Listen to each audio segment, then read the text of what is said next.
Hey guys, welcome to part 2 of lesson 7.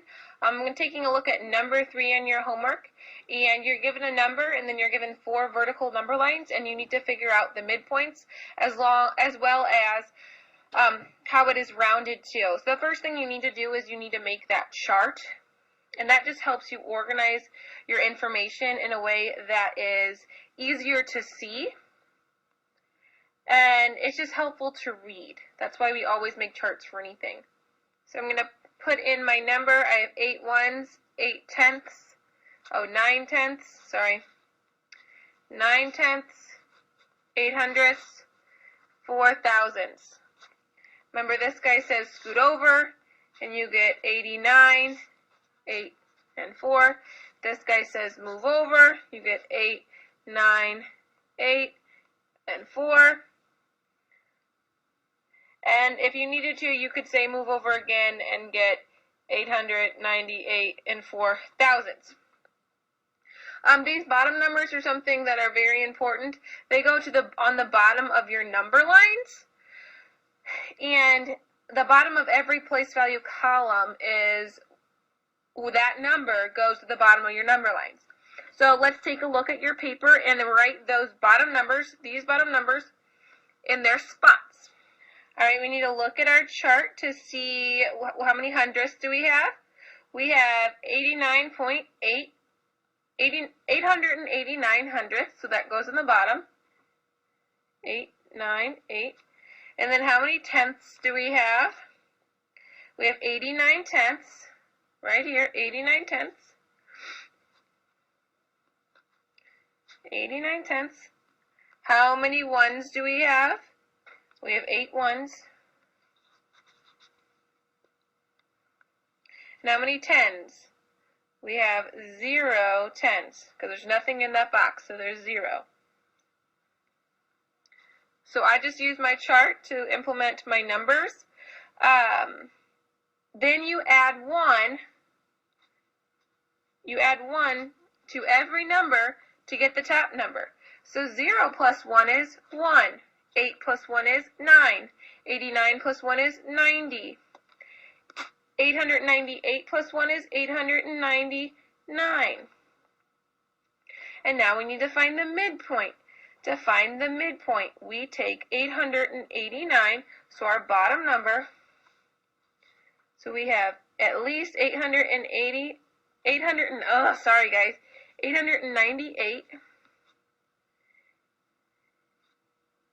hundredths. What's one place value less than hundredths?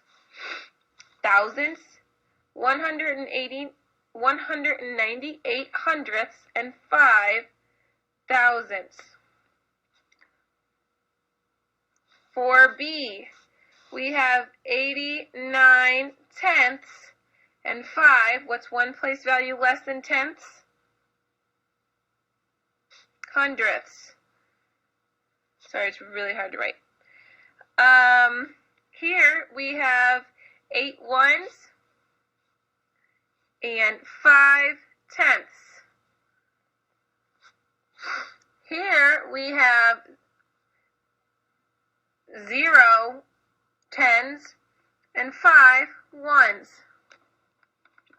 So those are our midpoints. And now we have to look at our actual numbers to see where do they fall, where does our number fall on this number line, so if we can round up or down.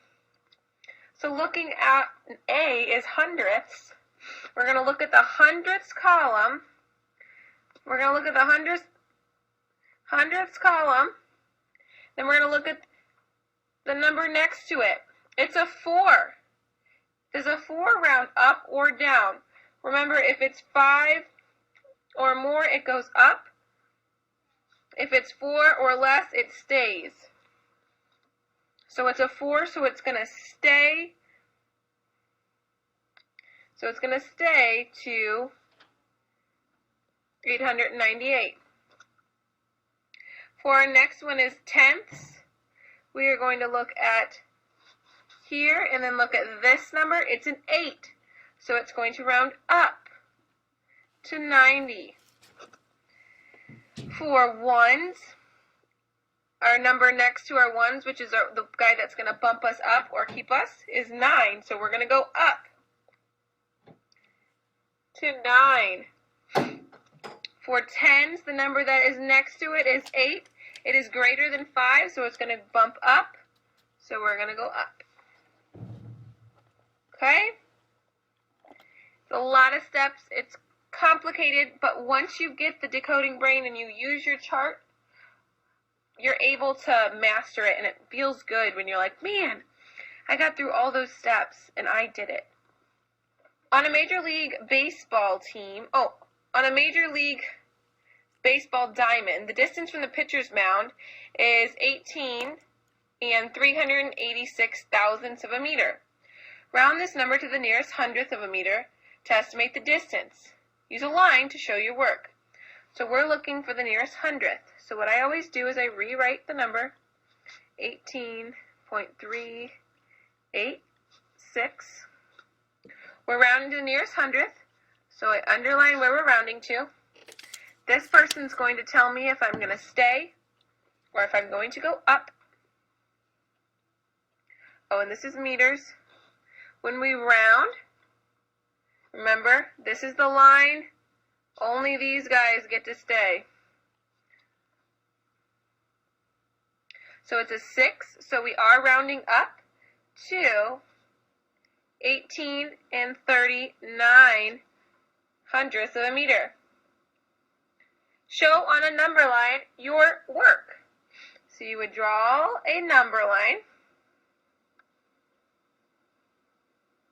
The bottom number would be what number it would be if it were to stay.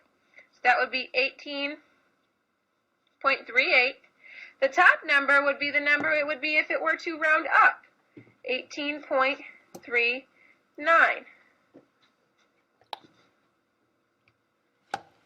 The middle would be the number in between.